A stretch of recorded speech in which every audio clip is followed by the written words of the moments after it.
Je suis Ouedraogo Boukari, je suis médecin de formation et actuellement je suis doctorant en santé publique et notamment au volet informatique médicale et épidémiologie. Je suis co-encadré par le professeur Jean Gaudard et le docteur Jean-Charles Dufault. Et ceci étant, mon intervention de ce jour portera sur l'utilisation de la téléphonie mobile dans les pays en développement, avec un focus particulier que nous ferons sur un projet de surveillance épidémiologique qui est en cours actuellement au Burkina Faso et qui est l'objet même de ma thèse.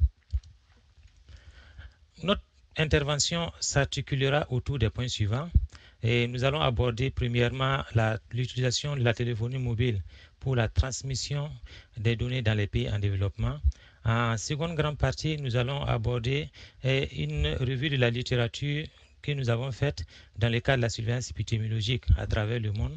Et nous allons terminer, et avant la conclusion, nous allons présenter le projet de surveillance épidémiologique et utilisant la téléphonie mobile au Burkina Faso dénommé projet Rapide SMS. Il faut dire que l'utilisation de la téléphonie mobile va en crescendo et dans les pays en développement. Ceci témoigne le rapport 2016 qui a été effectué par l'Union internationale de la télécommunication qui montre qu'en 2005, dans les pays en développement, il y avait environ 1,2 milliard de souscriptions et ce chiffre est passé en 2015 à environ 5,5 milliards de souscripteurs. L'utilisation de la téléphonie mobile dans les pays en développement connaît multiples domaines d'utilisation, allant de l'utilisation pour la prise en charge médicale des patients, l'utilisation dans les cas de la prévention, la sensibilisation, la surveillance, la planification ou la recherche en santé. Cependant, nous notons que son utilisation intégrée au niveau des systèmes nationaux de gestion des données et son évaluation constitue des problématiques majeures dans les pays en développement. Et en effet, dans ces différents pays, nous notons de multiples projets verticaux et une insuffisance de vision prospective, notamment dans le suivi et la maintenance des différents matériaux utilisés dans la gestion, dans la transmission des données. Quelles sont les opportunités, les exigences, les insuffisances et les besoins en santé liés à l'utilisation de la téléphonie mobile pour la transmission des données dans les pays en développement? Pour les opportunités, nous notons, comme nous l'avons vu en introduction, que la téléphonie mobile est largement répandue dans les pays en développement. Et également, nous avons l'avantage que nous avons une bonne pénétration dans les zones d'accès difficiles et il permet également une transmission prompte de l'information et d'éviter les multiples compilations des données. Et l'avantage également, c'est qu'elle permet de pallier aux différents problèmes liés aux coupures intempestives d'électricité que ces différents pays connaissent et avec la lenteur de la connexion Internet et les problèmes informatiques. Cependant, un certain nombre d'exigences sont importantes à prendre en compte et à résoudre.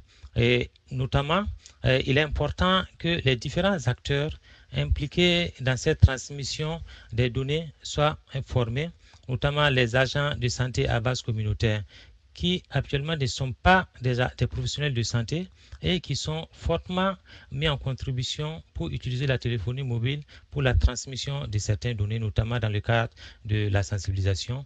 Et également, les patients doivent être formés dans cette utilisation de la téléphonie mobile pour la transmission des données, notamment dans certaines pathologies, notamment les pathologies chroniques telles que l'hypertension ou le diabète, où les patients sont souvent mis en contribution pour transmettre certaines informations liées à les pathologies.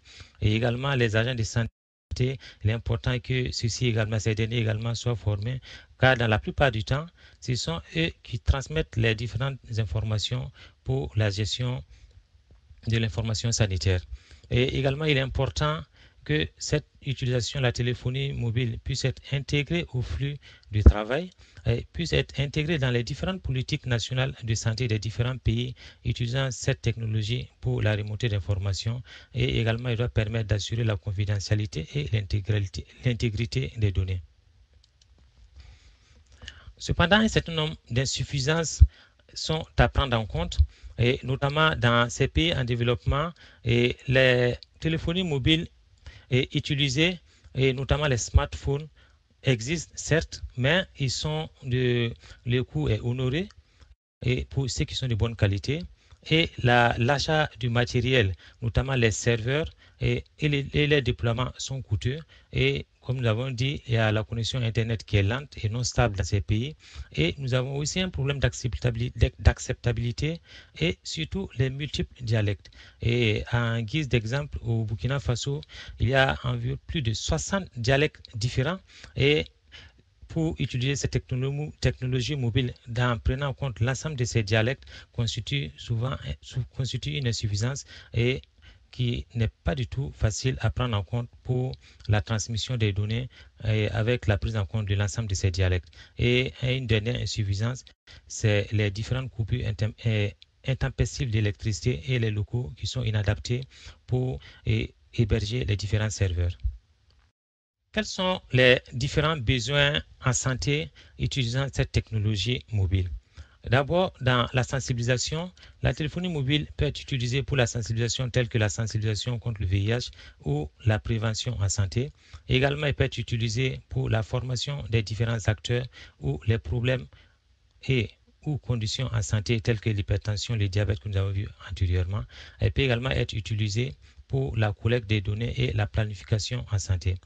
De ces différents besoins en santé, il faudra noter également que l'utilisation de la téléphonie mobile s'est fait au niveau de tous les paliers de la pyramide sanitaire, que ce soit au premier niveau, notamment constitué par les soins primaires qui regroupent les formations, les centres de santé du premier niveau, que ce soit au niveau intermédiaire, notamment pour la prise en charge au niveau des soins beaucoup plus spécialisés qu'au niveau des soins primaires, que ce soit au niveau des soins tertiaires représentés par les structures hospitalières et pour la prise en charge des patients.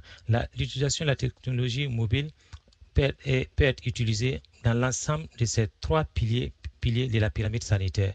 Cependant, il faut noter que nous avons une utilisation transversale de la téléphonie mobile pour l'ensemble de ces trois piliers de la pyramide sanitaire qui est constituée par la télésanté.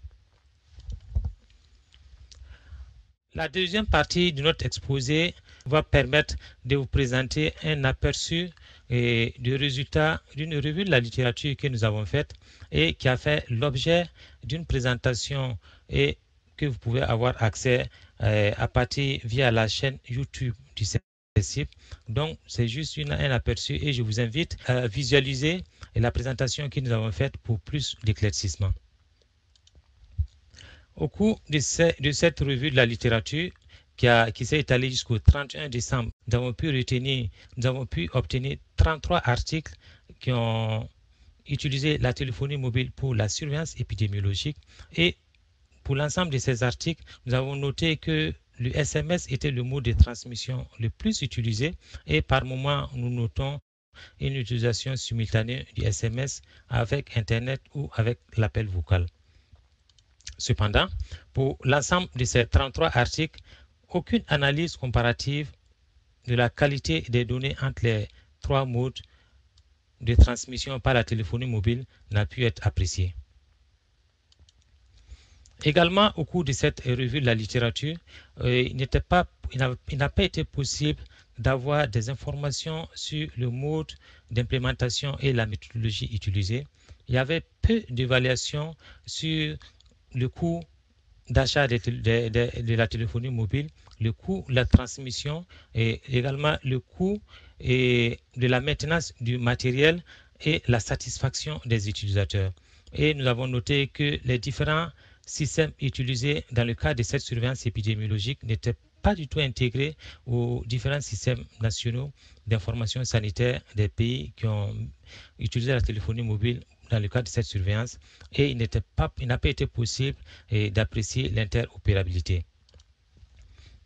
Par ailleurs, nous avons noté pour l'ensemble de ces 33 articles une bonne adhérence aux recommandations de l'OMS qui stipule que, je cite, chaque pays doit mettre en place son propre système de surveillance afin de surveiller efficacement les maladies à fort impact susceptibles d'entraîner des épidémies.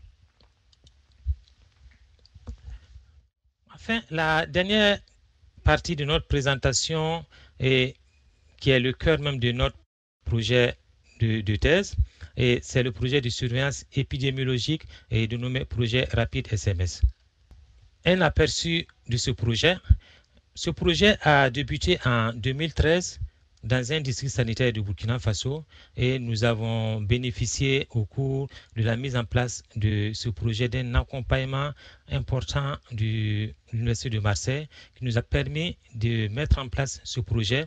Et par la suite, à la fin de notre projet de master, ce projet a eu un bon ancrage institutionnel et après la mise en place de la phase pilote, il y a eu une extension de ce projet en 2015 dans 3 autres districts sanitaires et en 2016, depuis février 2016, le projet a été étendu dans 6 districts sanitaires.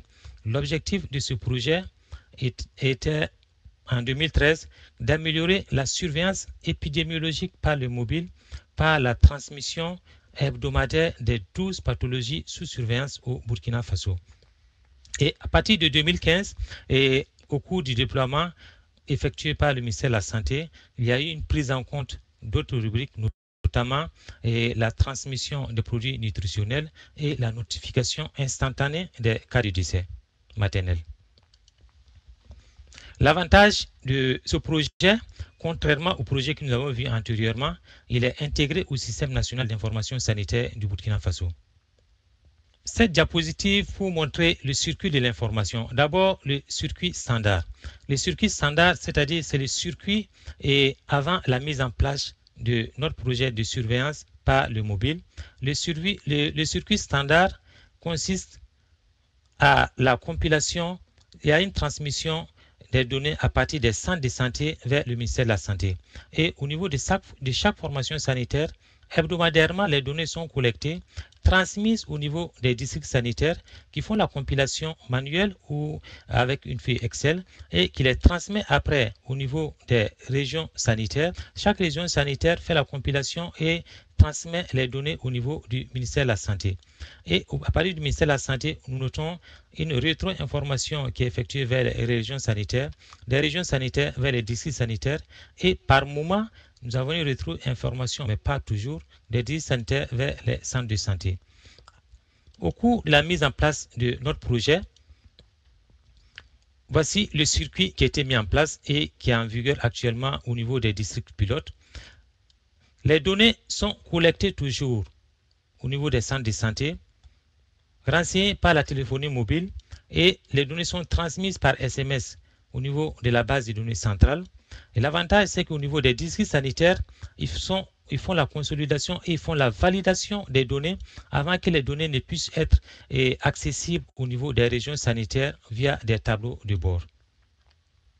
De manière plus précise, au niveau pour le circuit a facilité, simplifié les différentes tâches au niveau, notamment au niveau des districts sanitaires, au niveau des régions, où la compilation qui était faite manuellement n'est plus faite, et également au niveau central, et la compilation qui est faite pour les données transmises au niveau par les 13 régions ne sont plus faites. Automatiquement, ça permet d'avoir rapidement une interprétation et une action sur le terrain. Ça permet également d'avoir une bonne rétro-information à tous les niveaux de la pyramide sanitaire. Ce projet, nous l'avons évalué en mars, avril et mai 2016 sur la base d'une grille d'une échelle de Likert à 6 items. Et il a constitué une évaluation qualitative sur la base de ces 6 items qui étaient constitués par jamais, rarement, parfois, souvent et jusqu'à toujours. Et pour permettre une bonne compréhension, il faut noter que les données transmises par la téléphonie mobile sont hebdomadaires. Donc, jamais si les données n'ont jamais été transmises, rarement si au cours de l'année, les données n'ont pas été transmises en 1 à 13 fois, parfois 14, 26 fois et toujours quand les données étaient transmises au cours de toutes les 52 semaines de l'année. Cette évaluation a été faite pour la période couvrant l'année 2015. Les structures suivantes ont été enquêtées. Toutes les formations sanitaires, notamment les 3 districts qui sont constitués de 87 formations sanitaires, donc toutes les 87 7 personnes en charge de la transmission des données au niveau des centres de santé périphériques ont été enquêtés. Nous avons également pris en compte les 3 districts sanitaires, notamment les responsables chargés de la gestion de l'information sanitaire et les médecins-chefs du district, donc 6 personnes au total. Au niveau des régions sanitaires, nous avons administré les questionnaires auprès des directeurs régionaux et des responsables de gestion de l'information sanitaire au niveau des régions sanitaires et au niveau des structures des directions centrales, notamment au ministère de la Santé. Nous avons pris en compte 5 directions qui sont fortement impliquées dans l'utilisation des données au niveau des données transmises au niveau central. Donc, les 5 directeurs centraux ont été enquêtés et nous avons eu l'avantage que même cette enquête, nous avons reçu l'accord verbal de ces différentes personnes enquêtées pour enregistrer les questionnaires. Les 3 domaines suivants ont été pris en compte lors de notre enquête. Premièrement, le fonctionnement correct du dispositif au niveau des centres de santé, des districts sanitaires et des régions sanitaires. L'analyse des données, les consolidations et la prise de décision et l'utilisation des données dans la planification et l'évaluation. Pour l'ensemble des 3 domaines que nous avons pris en compte, il faut noter que le fonctionnement correct du dispositif était beaucoup plus apprécié au niveau des centres de santé périphériques et à un moindre degré au niveau des districts sanitaires et n'a pas été évalué au niveau des régions, directions régionales et au niveau central. Pour l'analyse des données, la consolidation et la prise de décision, elle a été surtout appréciée au niveau des districts sanitaires à un moindre degré au niveau des régions sanitaires et au niveau central. Et pour l'utilisation des données, elle a surtout été appréciée également au niveau des districts sanitaires, aux régions sanitaires et au niveau central. Dans le cadre de cette présentation, nous allons vous présenter les résultats du fonctionnement correct du dispositif au niveau des centres de santé périphériques. Au cours de cette évaluation, et pour l'évaluation correcte du dispositif, nous avons noté surtout que la défaillance, la couverture du réseau téléphonique et la complétude des données étaient satisfaisants car c'était toujours transmis. Par contre, nous avons noté une transmission hors délai et des données non transmises dans la semaine avec rarement qui étaient compris entre 1 à 31 fois dans l'année 2015. Au cours de cette évaluation, également, quels ont été les acquis? Les acquis que nous avons notés pour l'ensemble des structures enquêtées, nous avons noté une bonne facilité. On a noté une bonne facilité d'utilisation de cette technologie pour la transmission des données. Les acteurs du terrain étaient bien formés et fortement impliqués dans cette transmission. Il y avait une bonne implication du ministère de la Santé, en témoigne le déploiement progressif du dispositif et également une grande implication de la communauté pour l'achat des crédits, pour l'envoi des SMS. Il faut noter que dans chaque structure, notamment les formations sanitaires périphériques, pour l'envoi des SMS, il était important que les communautés qui assurent la gestion financière de ces formations sanitaires puissent donner leur accord pour l'achat des crédits de communication pour la transmission des données. Également, l'envoi de ces données n'était pas lié à un seul opérateur téléphonique, car au niveau du Burkina Faso, nous avons 3 opérateurs téléphoniques différents. Cependant, on a noté un certain nombre d'insuffisances.